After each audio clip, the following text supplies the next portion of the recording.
Okay, let's get started. Good morning, ladies and gentlemen.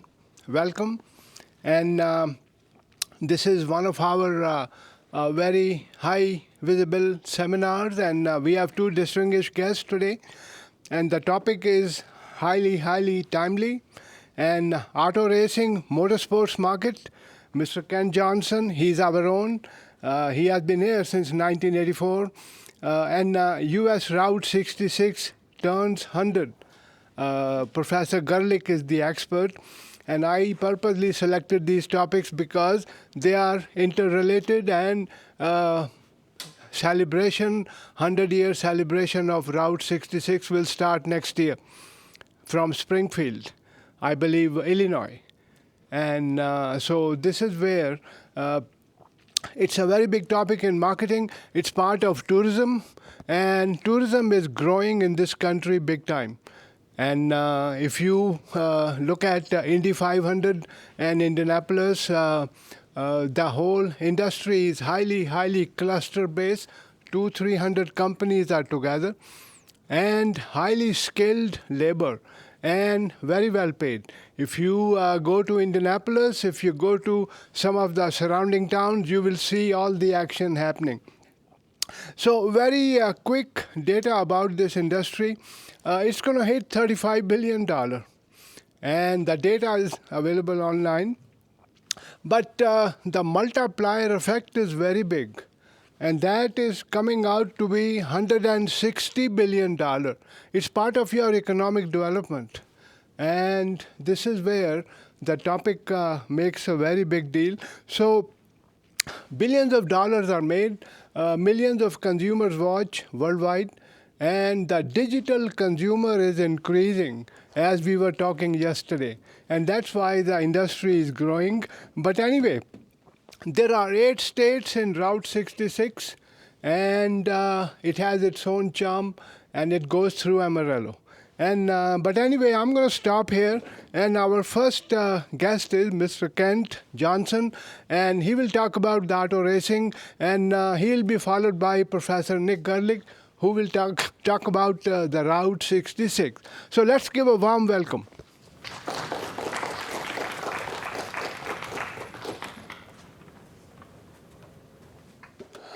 All right, thank you, and appreciate you all showing up. I'm not going to dazzle you with graphics. I'm very analog. I'm going to lull you to sleep with the spoken word. But as Dr. Anwar said, auto racing, motorsports, it's not just autos, but motorsports in general, is a multi-billion-dollar industry. You guys are all aspiring marketing professionals.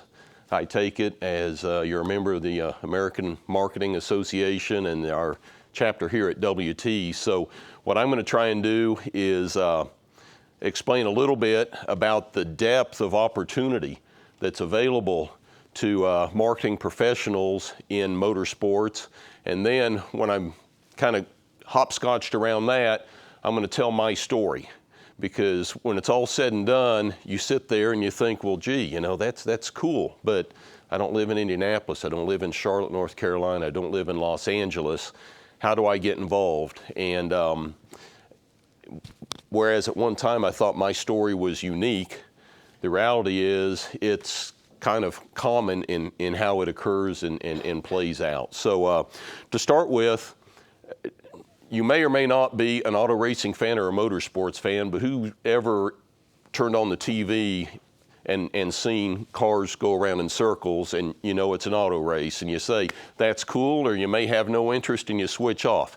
But there are millions of people in this country that enjoy motorsports, they watch it, and there is a huge market for it. Now, Dr. Anwar said Indianapolis. Everyone's heard of the Indianapolis 500. What most people probably haven't heard of is IndyCar racing or the IndyCar series.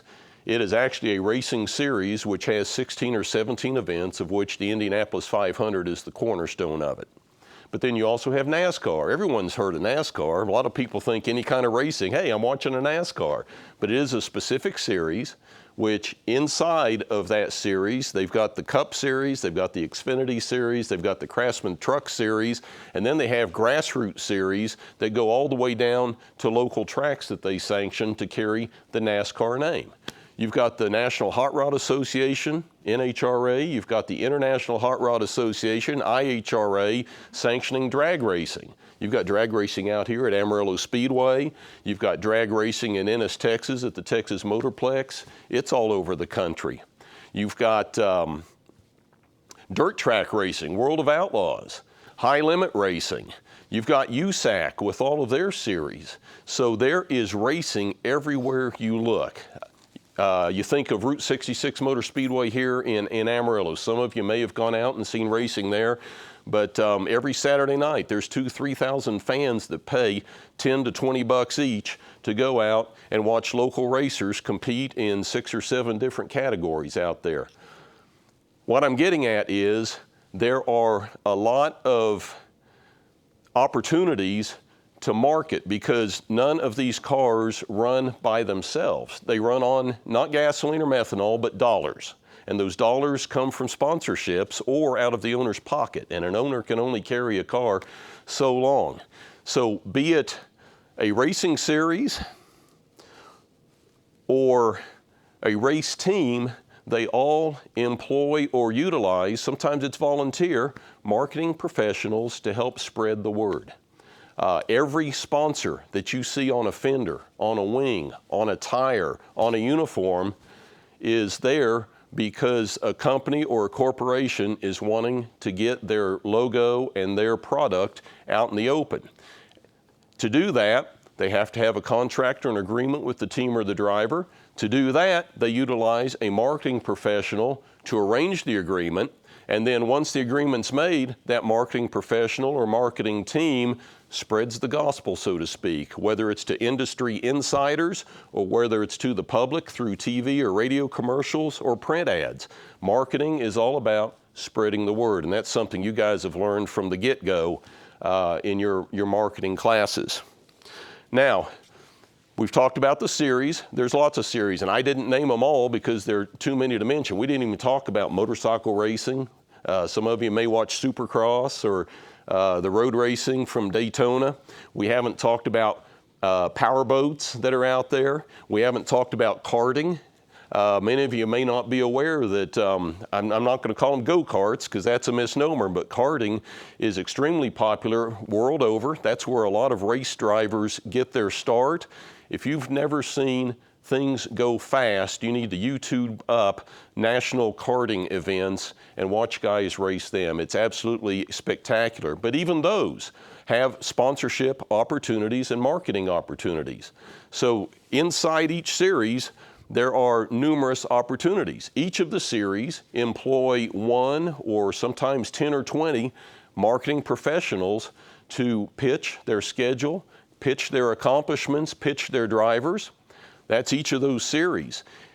Each racing team has someone. Sometimes it may be the driver or owner's wife. Other times it may be a paid professional team of 5 to 10 or 20 people that are promoting what the team and its sponsors and drivers are doing. So it's one of those things where you watch the cars go around, you don't realize, I mean, you think of mechanics, but you don't realize there are marketing professionals involved in all of that as well. Each sponsor, Goodyear Tire, Firestone, Pennzoil, you've all heard of that stuff, has a marketing team that pitches the product to consumers. Each car, the days of taking a piece of metal and fabricating a part and building a car in your garage and going racing is few and far between. You may do that at the lowest level of grassroots motorsports, but for the most part, cars are assembled from prefabricated parts that are purchased from specialized racing component companies.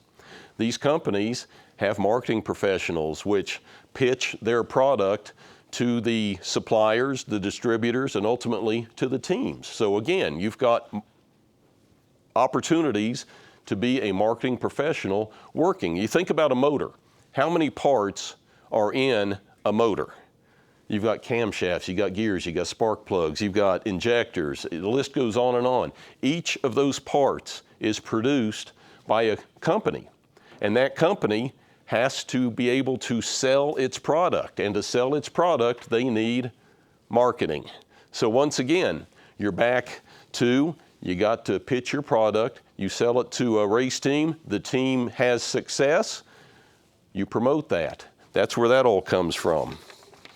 Where do you race? At a racetrack. Route 66 Motor Speedway, Texas Motor Speedway, Indianapolis Motor Speedway.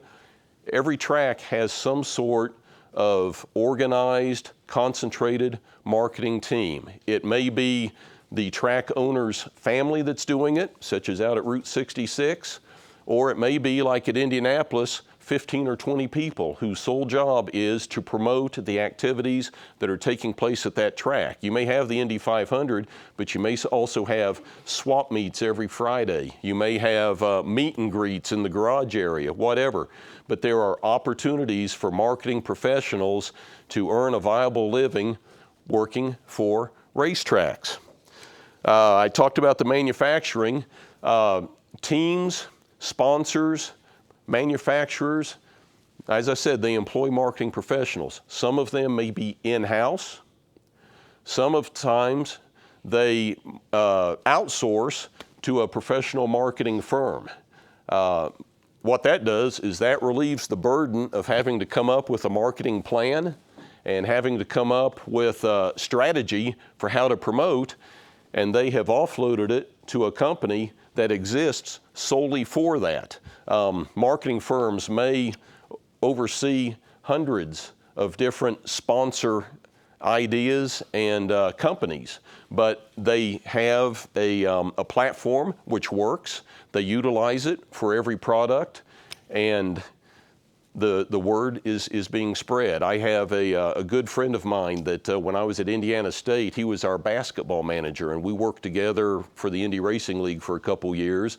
And then he decided he wanted to become involved in another manner, and he signed on with a company called True Speed Communications, and they are a marketing firm. And he has spent the vast part of the last 15 years representing guys such as Kyle and Kurt Busch, Kevin Harvick, Ty Gibbs, if you follow NASCAR. And he's made a great career out of that. So we've got series, we've got teams, we've got manufacturers, we've got all these opportunities to go out and pitch a product. I'm not here to say how you pitch a product. That's where youthfulness comes in. But the next question comes up as you're sitting here in this room and you're saying, well, I'm from Floydada, Texas. You know, how do I get involved with this? So that's where I'm going to tell my story here. I came to West Texas State back in the summer of 1983 after having been at several universities prior to that and not really matriculating the way that professors and university administration like to see their students advance. So I took a couple years off. I'm a motorhead at heart. I worked at an auto dealership. I rode my bike a lot. I spent 2 years just doing what I wanted to do, living on my own. And then it was, okay, Kent Johnson, you've got to go back to college. Because this is back in the day where if you didn't have a college degree, you didn't go very far. And I said, I'm paying my way. I've got to stay in the state of Texas. I want to get as far away from Fort Worth, Texas as I can. And I looked on a map, and there was Canyon, Texas, and West Texas State. So I rode my motorcycle out here one Thanksgiving holiday. Of course, the university was closed up solid, but it snowed while I was out here. And in Fort Worth, Texas, we don't get a lot of snow. And I just thought the place was magical. It was beautiful. As we all know, the campus is like an oasis in the Brown Panhandle. So knowing nothing really about the school, I applied, was accepted, and in May of 1983, I came out because I decided I wanted to get my feet wet during a summer session. And during my first semester, I didn't know what I was going to major in. like many of you, when you come to college, you don't realize all the opportunities for majors, and you change your major 2 or 3 times till you find what you want. I had no idea what I wanted to major in. And I was taking a general speech class over in Old Ed that they're remodeling now. And my instructor's name was Tim Hudson, and he happened to be the head of the radio TV department. And during the first week, we had to introduce ourselves, tell where we're from, all that, yada, yada. And when class was over, he asked me if I had ever thought about doing radio. Well, all I know is back in the day, you turn on the dial, it's FM radio, album-oriented rock, and some DJ that knew about music would talk. And I said no. And he said, we have a campus station, you know, come by and let's visit. I think you might be good. And that got my start in media. And I pounded out 3 years of classwork in 2 calendar years of time. Graduated from here in December of 1984, stuck around spring of 85 doing coursework. I'm not going to say grad work because I wasn't doing anything more than just spending time while I looked for a job. And in June of 85, I got a job at SMU. Now I'll backtrack a little bit. While I was here doing radio, TV, I was broadcasting Canyon High School football and basketball. I also had the opportunity to broadcast West Texas A&M or West Texas State football on the campus station. We had an athletic director that took a liking to me and wanted to help me out, so I had that opportunity. So while I was doing the broadcasting, I realized at every event I went to that I saw this one guy on the court or in the press box or in the media room. He always had a coat and a tie on, but he was at every event. And in the summer of 1984, I went over to the athletic department and was wandering down the hallway, and I saw this guy in his office. His name was John Askins. He was a sports information director. I had no idea what a sports information director was, but I stopped in and I introduced myself, and he said, yeah, I know you from the radio. And I said, well, I see you at every event. If you got time someday, can you explain to me what you do? And he kind of smirked and he said, why, do you want a job? And I'm not stupid. I said, sure. And he hired me right there as a student assistant. So that's how I got my start in sports information or media relations, as they call it. And that's, even though my title up there, well, it says Senior Associate AD, right now it's for facilities and event operations. My deep background and my foundation is sports information or media relations, public relations. So I got my start in that. I went to SMU as an assistant sports information director. I was there, if you're familiar with football history, for the death penalty. The ESPN did a great 30 for 30 about it, and at the end, in black and white, they show the room when the verdict was announced, and I was in the room at the time. And from there, I went to Tulane University in New Orleans, where I worked for a guy named Mac Brown. He was the football coach and the athletic director, and from Mac, I learned how to deal with people, how to make them think that you're their best friend to get your point across. And I don't mean that in a negative way. You know, sometimes you may not really like the person that you're dealing with, but you have an agenda that you have to get across, so you're friendly and no one knows that there's any animosity there at all. When Mac left to go to North Carolina, I had the opportunity to return home to Fort Worth, Texas, and I went to work at TCU, and I was there for 10 years. And while I was at TCU, ESPN, which was about 10 years old at the time, it was still fledgling, decided they wanted to do this novel concept of televising college football on Thursday nights. Now, you know, now you can turn on TV just about any night of the week and see a live football game, but back in 1991 and 92, that wasn't done. And the Texas and the Southern Cows and the Notre Dames of the world did not want to relinquish their sacred cow Saturday afternoons to be on Thursday night when they didn't think anyone was going to watch. But the TCUs, the University of Houstons, the Tulsas of the world saw that as an opportunity to market themselves. So at TCU, each year we would have one, if not two, Thursday night football games televised on ESPN. Well, one of the things you used to do back in the day was the night before a televised event, you would throw a media party. and go to a nice steakhouse, and you would have the broadcast crew there, the radio guys, the TV guys, you'd have your newspaper writers there. And it's all just an opportunity to get to know each other. You'd talk a little ball, but for the most part, you would just interrelate, get to know each other. And after about 2 televised events, I quickly picked up that half the broadcast team from this football game is going to Atlanta or going to Charlotte or going to Fontana on Sunday to broadcast the NASCAR race. So I real quick made contact with them, let them know that I was a closet motorhead, that I'd been to the Indy 500 before as a spectator and loved auto racing. Well, one thing led to another, and over the course of about a year and a half, I got a phone call from the guy who served as a sideline reporter. His name was Dr. Jerry Punch. You may or may not have heard from him. He's an actual trauma doctor that is also a broadcaster. And back in the day, he was the pit reporter for NASCAR Winston Cup. And he calls me and he says, "Hey, Kent, Darrell Waltrip, who is a 7-time NASCAR champion, is getting ready to sell his team. And the new owner is looking for someone to do PR for him. I told him about you, and you should expect a phone call." I mean, who could have drawn that up? You know, it doesn't happen like that, but that's the way it happens. And sure enough, a day and a half later, the phone rings. It's the general manager of this race team in Charlotte, North Carolina. I've never heard of him, never been to Charlotte.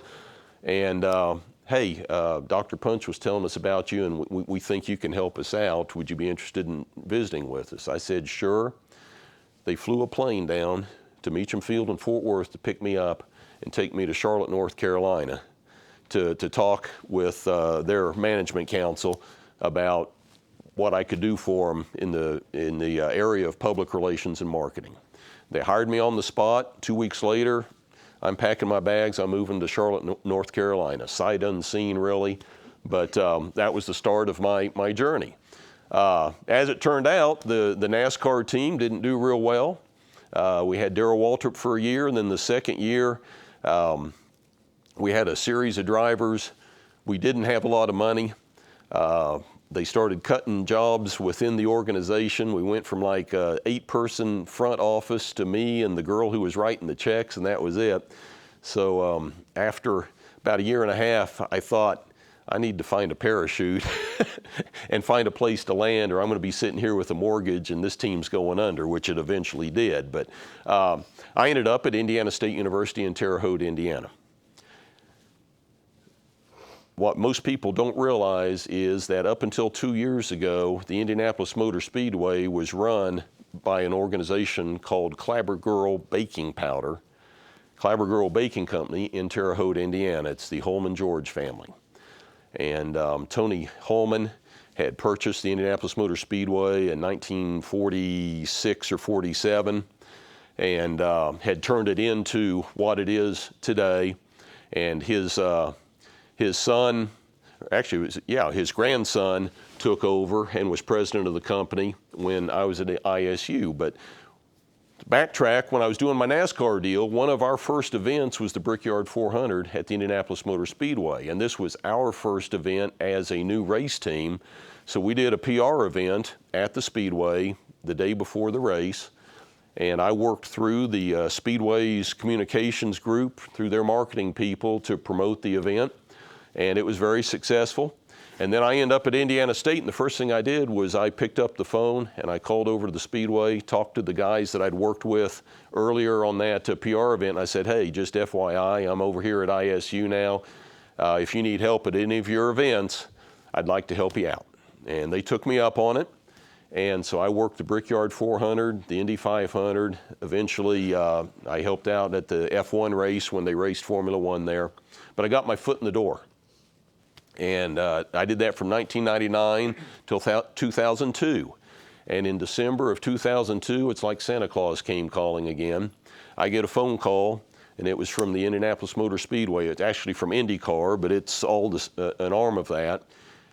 And they said, "We're looking for a media relations director. Would you like to represent our series?" And I thought, this is going to be the job to end all jobs. I went over, visited with them. took the job.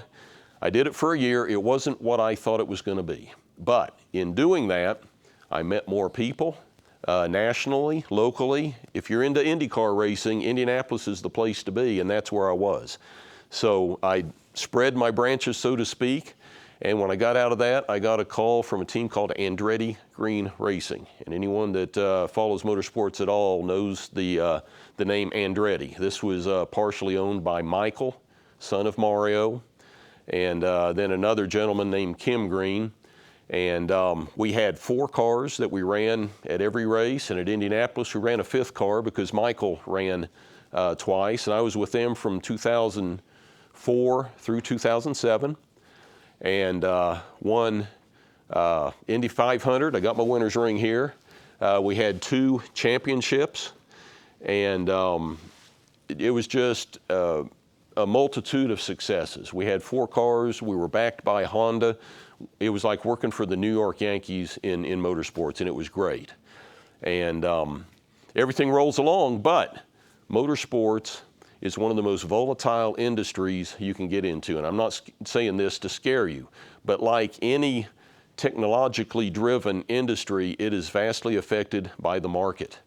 And in the summer, fall of 2007, the recession that hit the country hard in 2008 took over. And as a result, sponsors pulled back their sponsor dollars. The team cut back the number of cars they're going to field, and you get the old pat on the back that says, KJ, you did a great job, but we don't have a spot for you anymore. So that's what sent me back here. You're wondering, why are you at West Texas A&M now? That's because I needed a job, and the at the time, the athletic media relations position at WT was open. I had a friend that worked on campus. He still does. You may know Randy Ray. He and I went to school together, did radio together, and he called me and said, hey, this job's open. I think you need to talk to our ED about it. We did. I ended up down here. But since coming here, I've managed to stay involved from time to time in auto racing as I've met some folks that run a wing sprint car out at Route 66 Motor Speedway. And while I'm not marketing for them, I was turning a wrench, so to speak, being a mechanic for them. And we did that up until a year ago when they sold the operation. But motorsports is a wonderful platform to work. The money that you can make in marketing is very attractive. But as I say, depending on what the national market's doing, if the market's booming, then sponsors are spending their money and they're needing your employee. But if the market goes down, they start cutting back, and now you're having to figure out what you're going to do with your life. But the last thing I want to say is, as I did, if I hadn't walked into the office of the sports information director at West Texas State, I never would have gotten a start in athletics promotion, which eventually led me to the spot where I got to introduce myself to the guys who were broadcasting auto racing, which led me to the opportunity to meet the folks at the Indianapolis Speedway. You have to market yourself. Not everybody is outgoing. I'm the type of guy that I can walk up to someone I don't know at a gas station because they've got a cool Camaro and ask about their car. Not everybody can do that, but you have to be able to at least say, hey, my name is Kent Johnson. I'm doing this, and I'm really interested in what you have going on. Can you tell me about it? Because a lot of times when you express an interest to somebody, that tells them this is a person that wants to get it done. You cannot hide behind your computer. Even as a marketing professional, so much stuff is done now with your technology, with your iPads, your computers, even your phone.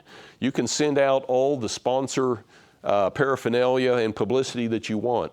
But at some point, you got to pick up the phone, talk to people, or at an event, walk up to them and say, hey, I'm Kent Johnson, I'm representing so-and-so, and this afternoon at 3, we're going to do a presentation.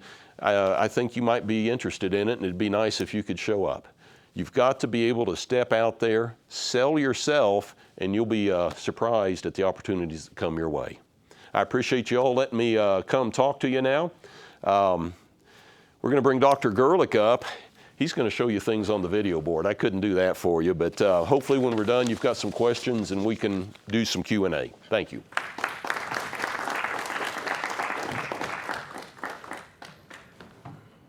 There we go. You can see it okay, great. Okay, I'm Dr. Gerlich. I've been here a little while. 1989 is when I arrived here. Paladar Canyon was still a small ditch back then, but things have changed considerably, and yet as Dr. Anwar and I like to joke, it hasn't changed that much at all. We've just gotten old, that's all, right? Anyway, my passion is Route 66, and get rid of that.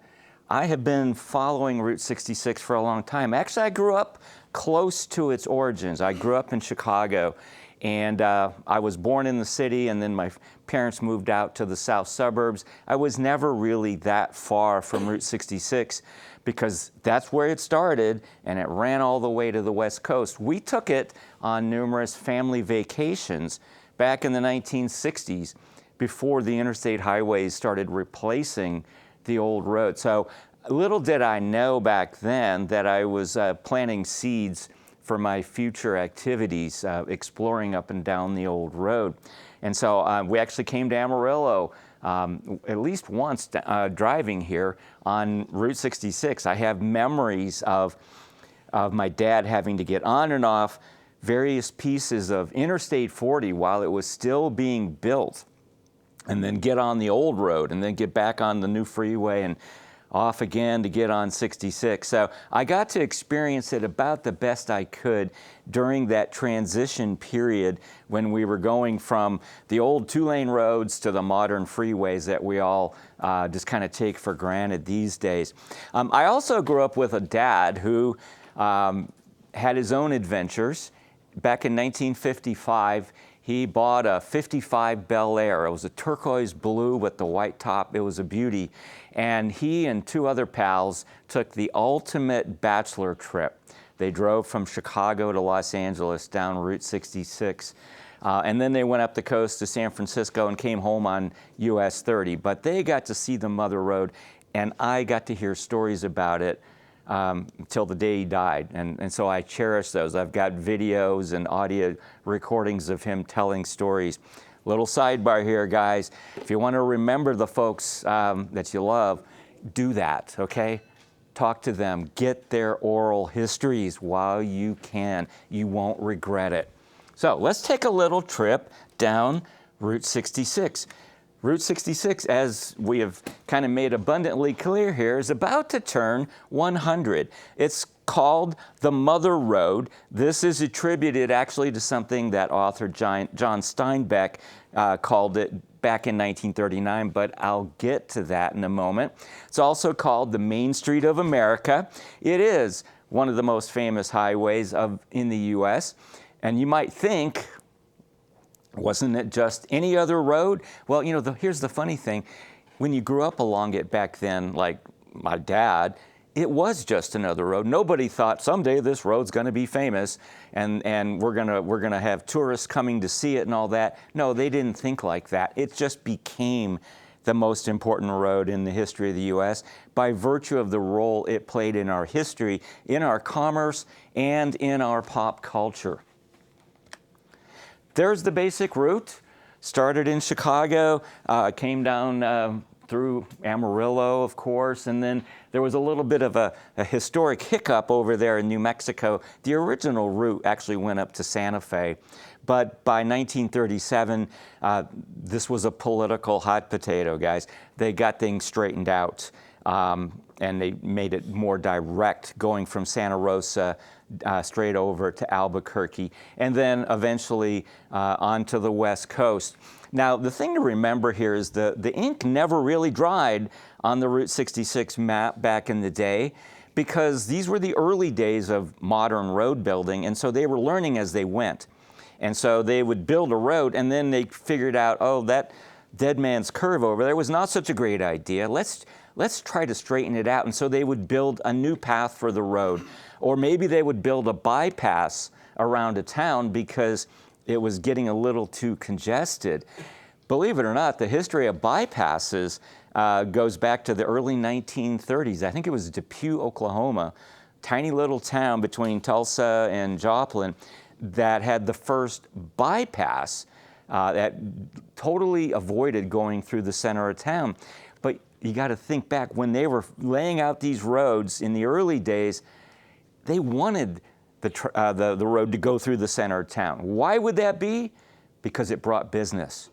If we could force people to have to go through town, they're going to spend money. And that's what it was all about. But as the number of cars on the road increased, it got just a little too crowded. And so they had to find a way to keep people moving along here. This is Route 66 in Amarillo. There was more than one path through the years, but the primary path is the one that you can see with the green and red dashed lines. It came in from the east, near the airport, actually through the airport. I'll give you a trivia point in a minute. And it became ultimately what we know today as Amarillo Boulevard. It turned south on Fillmore, which was a two-way street at one time, and then along Southwest 6th, which is Amarillo's boho or bohemian neighborhood with all its cool little dive bars and antique shops and things like that. And then it went out the west end of town and just kept going. And so if you follow this path today and do it a little more slowly, don't be in a hurry, just look around at the buildings and everything, you will see evidence of a lot of the stuff that was here 100 years ago. It's hard to believe. All right, so formally born on November 11, 1926. But we got to remember, this was not the only road that was born on November 11. That date is significant because that is when the numbered federal highways were all born. It was by virtue of a bunch of legislation around 1924 that set the wheels in motion. So all the numbered highways, like US 87 that runs right through Canyon, Texas, we know it as 23rd Street. That was also born on November 11. 66, Highway 60, that's another one. In fact, there's a great little story about Highway 60 and 66 because some of the early proponents back then, notably Cyrus Avery, a Tulsa oil man, he wanted the road, he advocated for a road that would run diagonally across the U.S. from Chicago to the West Coast. It would be far enough south in these parts along the 35th meridian, parallel, to be what they would call an all-weather road or an all-season road, so that most of the time you could kind of skate through without a whole lot of snow or ice. Maybe, once in a while, as we know, but it was a reliable route across the country. He wanted Highway 60. The only problem was the governor of Kentucky also wanted Highway 60. And as it turns out, the governor of Kentucky had a little bit more pull than the Tulsa businessman. And so the Kentucky governor got Highway 60 running across his state. That came from Los Angeles and went all the way to Newport News, Virginia. We have the distinction here of having ultimately both 60 and 66, as it turned out. So Cyrus Avery was a little disappointed not to get 60. He was willing to settle for 62 until he looked through all the different applications for the routes and so forth across the country, and he realized that 66 was not spoken for. And he thought, wow, that has some alliterative qualities. So he said, scratch the 62, we're going to go with the 66. He got it. It all came down to a final decree when he and another businessman were in Springfield, Missouri, and it was approved. And so Springfield, Missouri is often called the birthplace of Route 66 because that's where Cyrus Avery was when he got the telegram that it was approved. But he was a businessman, remember. He wanted it to go through Tulsa because he had vested interest, right? And so it did. It did. It ultimately went to Los Angeles and ended in the theater district at 7th and Broadway, but in the 1930s they extended it over to Santa Monica, which is actually on the water. LA is inland a little ways. So they extended it over to Santa Monica. The corner of Olympic and Lincoln is the true end point of Route 66. It spanned about 2,448 miles, but because the ink never dried, that number would be like yesterday's number. Today it might be 2,450. It just changed a lot because they were constantly improving the road. But that is that's a good number to hang your hat on there. The idea behind Route 66 was to try to connect the small towns with the big towns. So you had your anchor cities, Chicago on the northeast here up by Lake Michigan, and then LA far west. And in between you had cities of varying sizes, Flagstaff, Albuquerque, Amarillo, Oklahoma City, Tulsa, St. Louis, and so forth, all the way up to Chicago. And it did a good job of that. Now, here's another thing to remember. It's not like these guys decided, yeah, okay, we're going to do this. We got the 66. Now we got to go out and build the roads. No, what they did was they stitched together previously existing roads across the country and then designated that as Route 66. So it's not like they went out there with a bunch of bulldozers and other heavy equipment to try to make a road. There were already roads in existence by then. They just were not formally called anything. And so now they had a federal number, they had federal money they could put into it, and then make improvements as they were able to. So there's the beginning.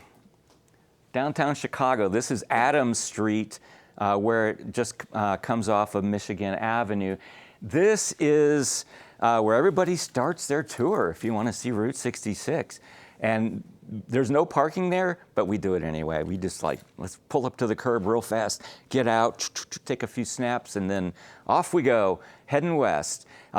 There is no corresponding sign at the end, though, unfortunately. They need to have one. And here's the funny thing about Route 66 tourism, which is a big deal. Most people go from east to west. You could go the other way. Why not, right? And they actually have another sign in Chicago over on Jackson Street. And that's a long story because those didn't used to be one-way streets originally, but they are now. They have an end sign 1 block south of this one if you happen to be going the other way. There are no such signs out on the West Coast, unfortunately. But this is a popular photo op. And then Santa Monica. Okay, I told you that the official endpoint was Olympic at Lincoln. But it's it's just a busy intersection and there's no real good place to do anything. Somebody had the brilliant idea of let's make a ceremonial endpoint, a symbolic endpoint of Route 66 over at Santa Monica Pier. And so, yeah, Route 66 didn't technically go all the way to the pier, but this is a great place to have a finish line, an unofficial finish line, photo ops, merchandise, and all the cool stuff, all the bright lights. They got a Ferris wheel, there's restaurants, and lots of fun stuff to do there. So everybody goes to Santa Monica just because it's cool. All right, the golden age of Route 66, its peak was back in the 1940s and 50s, especially after World War II. We had the soldiers coming home. It launched an era of economic prosperity, the likes of which we have never had in this country since then. This was the beginning of the baby boom. This would probably be your grandparents, right? Those people born between 1946 and 1964. There were 78 million people born then. That's a lot of people. So these soldiers coming back, they were marrying, they were having families, they were buying houses, they were buying cars.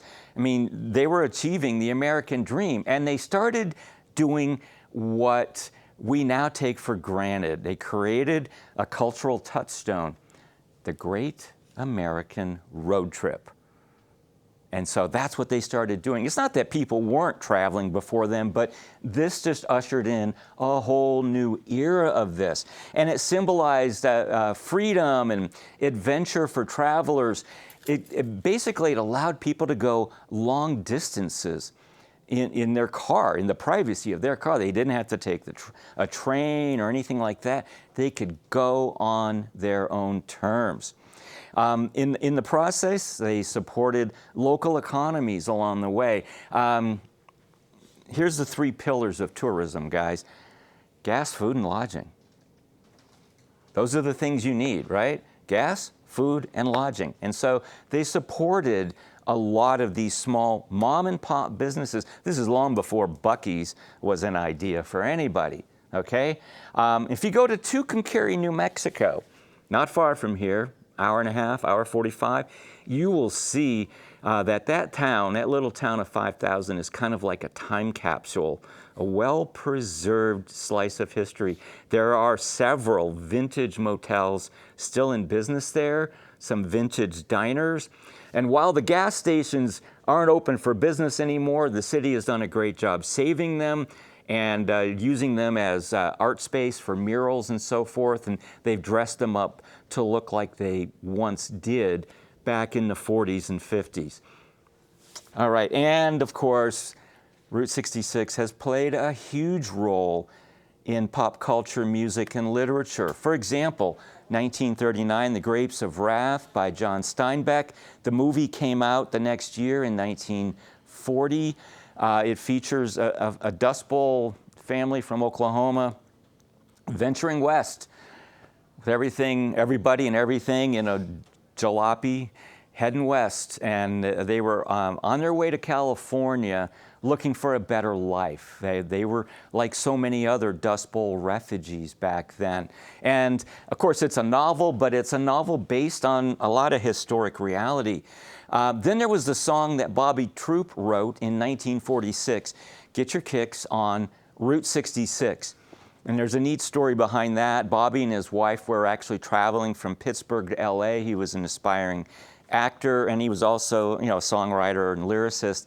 And by the time they got to St. Louis, they picked up Route 66 and they were heading west. And Bobby is trying to think about what can I do with this in terms of a song. His wife actually provided the inspiration and showed him that kicks and six rhymed. Didn't take long. Get Your Kicks on Route 66. Nat King Cole sang the original in 1946. It has since been covered about 400 times. It is one of the most popular songs in the history of music in the U.S. And a variety of artists have done it, from Chuck Berry to the Rolling Stones to Depeche Mode. Lots of different renditions. The Manhattan Transfer did a jazzy version of it. It's a song that just lent itself well to whatever style of music you wanted it to be. There was an early TV series back in the 60s called Route 66. And of course, okay, how many have you seen the Cars movie? Hopefully a lot. Yeah, 2006. That was all based on Route 66 and what happened in a small town when the interstate carved a new path around it and the little town was left to wither and die. And that brings us to the decline of Route 66. It all started in 1955 after President Eisenhower proposed the interstate highway system. He was greatly inspired by the Autobahn that he saw in Germany. And he dreamed of a day when we would have a similar type of network here in the U.S. And so today we now have about 48,000 miles of highway that has the prefix I something, I number, whatever. But that didn't exist until 1955. Well, the law of unintended consequences rears its ugly head many, many times. And in this case, what happened as we built those freeways, we wound up literally bypassing a lot of the things that everybody went by on the old road. And it made it possible for really fast travel, which I know we love. But at the same time, we kind of lost our sense of place. We were just traveling as fast as we could to get to somewhere, forgetting that when you travel, the journey is the destination, okay? It's the getting there that's the memorable part. All too often today, we hop on the freeway and it's all about just putting on our blinders and going as fast as we possibly can. So little by little, Route 66 was bypassed. In Amarillo, Interstate 40 came through town and was completed in 1968. So that's already, what, 57 years? That's a long time. And you know what? It caused a lot of businesses to have to either relocate or die, unfortunately. The Big Texan's a good example. They were originally located on the boulevard. Around 1970, they moved out to I-40, which was a smart move because it saved them. They had to. Officially, Route 66 vanished from the Federal Registry of Highways in 1985. The last little town to be bypassed was Williams, Arizona, which is west of Flagstaff. That was the last town where the freeway was completed. And, you know, in many cases, when the freeway opened, it was like flipping a light switch. Suddenly there were no cars. They were all on the new road. And so businesses were met with great challenges, unfortunately. Today, there are a lot of preservation efforts to try to, let's hang on to some of this history here. We're realizing what we've got here. And so there are a lot of towns up and down Route 66 who take great pride in the fact that the Mother Road once went through there. And so there are museums like in Clinton, Oklahoma, Elk City, Oklahoma, Tucumcari.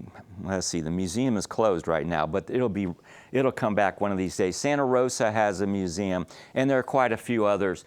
Tourism is strong. There's an estimated 200,000 people a year travel Route 66 for the express purpose of seeing Route 66, not just getting from, say, Tulsa to Miami, Oklahoma. No, those are local travelers. 200,000 tourists a year. That's a lot of money. There are Route 66 associations in each of the 8 states, and their goal is to promote restoration, cultural heritage, and basically do everything they can to keep the memory of Route 66 alive. Today, it remains a huge iconic symbol of American travel and freedom. Oh, I wanted to pass this around. I wrote a book on Route 66. Actually, I wrote 2. The other one's in German. I didn't, unless you sprechen Sie Deutsch, it wouldn't make much sense to bring that one. But then anyway, I did this with a photographer from Germany, and she and her husband and I actually got to travel a lot together about a decade ago. So I was there when she was taking a lot of these great photos. I wanted to see what she was seeing, so then I could write the words. There's 46,000 of my words in that book, and 100 and, I don't know, more than 100 photos of hers, and it does a good job of telling the story of Route 66. So we've got something that has international appeal. People want to see Route 66. But there's a difference between Americans and international travelers. By and large, the Americans who travel Route 66 have nostalgia for an era in which they grew up. They lived it, okay? International tourists didn't have that. They weren't here for when Route 66 was around. They are coming for a different kind of emotional experience. They want to see not so much the nostalgia, they want to see the history and how and why this thing became so embedded in our pop culture. There's a third group, and that would be people like you, young folks, young adults, who weren't here to live it or grow up with it, but you too want to experience a time that was not part of your story. Kind of like if you were inspired by the Cars movie to go out and visit a place like Tucumcari, for example, or Kingman, Arizona, and see what these places were. So it continues to inspire books, movies, music. There's more than 200 Route 66 books out there, by the way. I'm not the only one. So next year, as we have our big celebration, our 100th birthday party, there will be lots of festivals up and down the route, including the annual one in Amarillo, June 4th through 13th. They got a lot of great activities. I was happy to be around for their festival this summer. There will be ones in Tulsa, Springfield, Missouri, Springfield, Illinois, and others. Route 66 is going to live on, even though it's been 40 years since it was taken out of the Federal Book of Highways. You can't kill it. It's not going to die. So, how much time we got left, Dr. Anwar? Just a few minutes. Okay, I'm going to take you on a quick photo tour. I shoot a lot of photos. And by the way, to know me is to know that my alter ego is Indiana Jones. I've done a lot of adventures and misadventures up and down Route 66. I've had a blast. You can drive about 85% of Route 66 today if you know where it is. It's the other part that I was really fascinated with. Generally speaking, it's the stuff that's on the other side of a gate or a fence, and I'll leave that to your imagination. But I've seen just about all of it, one way or the other. This is a neat old part of 66 in Southern California. You can drive it. It's just that Interstate 15 is nearby. California takes great pride in their sections of Route 66, and they have painted up the roads nicely. This is Hackberry, Arizona, a neat little stop there out in the middle of nowhere. And they have taken it upon themselves to gather up some old signs, and literally there were sections in the old days you could go 300 miles of desert, and you better get gas now. That looks like my dog Huck, but it's not. This was out on an Indian reservation, the Wallapai Reservation in northern Arizona as well. We got permission from the Wallapai tribe to be out there. We had to pay like $10 for a day permit. It was money well spent. And so that little gravel road there was actually Route 66. It was great fun to get back to a place where hardly anybody had ever seen that in recent years. Where's this one? Anybody know? No. Amarillo, Texas. Go up on the boulevard. Yeah, it's still there, the Cowboy Motel. I'll just say I probably wouldn't want to stay there for a lot of reasons, but it got a beautiful sign. And here's another thing I do. I photograph old neon signs all over the country, but I'm definitely up and down Route 66. And so I'm going to show you a few here. This is one from somewhere between Kingman, Arizona and Needles, California. There was a motel complex and a gas station and a cafe. It's all gone, all torn down, but the sign is still there. This is Knute, Oklahoma, just east of Elk City. The sign is still there. Somebody owns the motel. They've fenced it off. They actually live in their own motel. It's a private residence, but the sign is still there. Who knows where this one is? This is Amarillo's best dive bar. It's on 6th, okay? It's a crazy place. It's been open since the early 60s. This is Albuquerque. This motel has just been in the news. They got a new owner. They're going to kick out all the long-term residents, renovate it, turn it into a posh boutique hotel, and keep the sign. See, they had imagination back then with their signs. They're actually kind of pretty. This was Glen Rio. I know most of my students know Glen Rio because of another little store that opened there a couple of years ago. You know, when you live on near the border, and you can't do something here, but you can over there. Yeah, you know what I'm talking about. But anyway, this was inside the abandoned Longhorn Cafe. It was just so photogenic. This is on another res in northern New Mexico, Santo Domingo. This was a neat little mercantile or trading post out there in the middle of nowhere, but there's a modern railroad track in front of it. This is the rail runner that goes between Belen and Santa Fe. It goes right in front of this historic building. This is, what's the name of this town? Hinckley, Oklahoma, west of Oklahoma City. This was a cafe. It's looking a little run down, a little long in the tooth. There's a lot of this, though. If you're into abandonment like I am, this is, let's stop the car. I'm getting out. This is Conway, Texas. Not a whole lot to see there. Grain elevators, that's about it. This is Shamrock. I found a junkyard and took a picture of a tail fin. This is Oklahoma. What was Mickey Mantle's town? I can't remember. This is an actual gas station back in the day. Can you imagine a gas station that small? But they didn't need like a Buc-ee's to sell gas. They were content to do it in a teeny little cottage like that. This is the Roadrunner gas station out in the Mojave Desert. This is slowly but surely being brought back to life, not so much as a business, but just as a historic preservation. Look at the line of the roof. That's called a bat wing. It was very popular in the 50s and 60s. The architectural style was called Googie, and it involved lots of cool angles and stuff like that. There you go, Shamrock, Texas. If you've never seen it at night, you need to. By the way, this inspired something in the Cars movie too, okay? This is Amboy, California, Roy's. This sign, this is my favorite neon sign. You know why?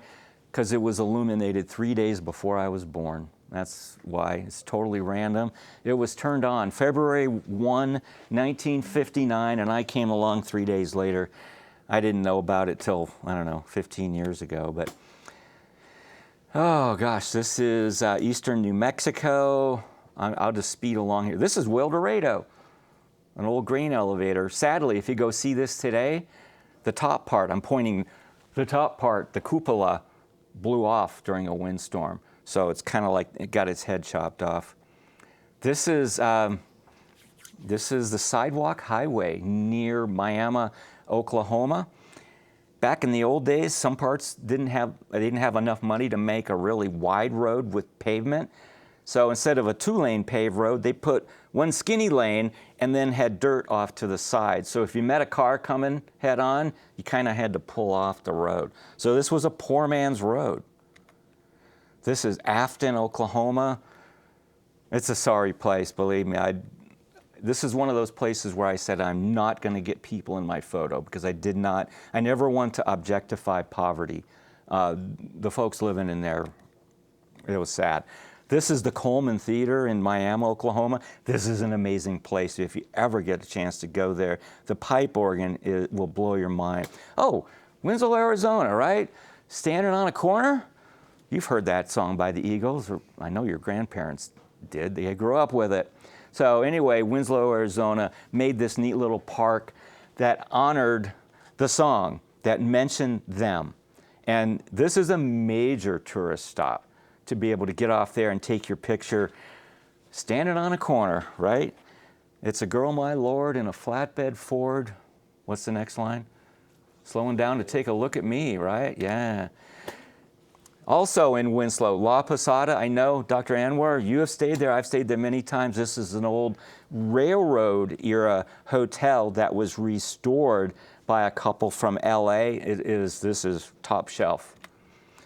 This is the dirt road between Glen Rio and San Juan.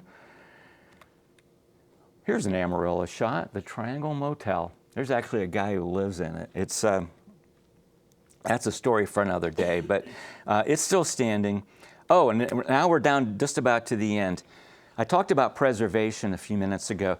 The Painted Desert Trading Post opened about 30 miles east of Holbrook, Arizona in 1940 by a guy named Dotch Windsor. He was married to a woman named Alberta, but this is a really lonely place out in the middle of nowhere, the high desert. They had no electricity, no running water, no telephone. They had to generate their own electricity with a wind turbine, which they used also to run the pump to pull the water up out of the ground. Poor Dotch, he wore out Alberta by about 1948. She left. He married another woman who had a son. They lasted for about a year and a half. And then he met another woman and married her, and that marriage lasted about 6 years. And then after that, I guess he just said something like that, right? You can fill in the blank. Forget this. He wound up closing shop around 1958. For starters, the interstate was coming through and was going to ultimately bypass him. And he just went back to Holbrook to live the rest of his days, another 6 years. And the building remained abandoned all this time. It became an icon among Route 66 hardcore roadies, as we call ourselves, to get back there and see this decaying remnant of the glory years. Well, in 2018, one of my friends found out that whoever owned this back then, he had no plans for it. He wanted to sell it. So my friend rustled up a bunch of other people, 10 of us all together. We put our money out there. We bought it. We bought that building. This is not exactly prime real estate. It came with 92 acres, and it's right on Route 66, and we put a little more money and some sweat equity into it. Oh, and you're going to see it here in a minute. I know I got to hurry, and I want to show you. Yeah, I should have moved that. Sorry. We're going to go straight to the end here. That's what it looks like today. We fixed it up, and it's got interpretive kiosks on the inside. You can go and visit and read all about the history of the building and so forth. And it's free of charge. And yeah, I'm glad to be a part of this. It's a 501c3. The Painted Desert Trading Post Co-op is what we call it. And you can go see it. Are we out of time now? Okay, I will quit there. I can always answer questions. You can stop by my office. I can show you more. I can put you to sleep if you want to. But anyway, thanks very much, and I'll let you take over. If you have any questions, we have a few minutes, Ken, and if you guys could come. Okay, sure. So they have questions for you. We have a few minutes for quick Q&As. Excellent information, excellent comments. We put them to sleep. Yep. I see that glazed over look. So I actually have a question for Mr. What was your name again? Me? Yes. Yeah, Ken Johnson. Ken Johnston. So Mr. Johnson, so Yeah. you said you were mostly in like the like the Indy 500 kind of races. Were you ever in any like Daytona races as well? Yeah, absolutely. 98, 99, I worked for a team called Dept Motorsports. We were a NASCAR Winston Cup team. My first thrill in racing as an insider was the 1999 Daytona 500. That was back in the day when you had to qualify for the race. It wasn't like now where you buy a charter and you're automatically in. And we were underfunded team, had a driver named Rich Bickle, and we qualified. We were running 13th midway through out of 42 cars when there was a major accident, and a car, it was like Dorothy in the house, came down on top of us, and that was the end of it. So I got to do the medical building. The driver was fine, but we did all the TV interviews, and I got pretty immersed there. But during my time in NASCAR,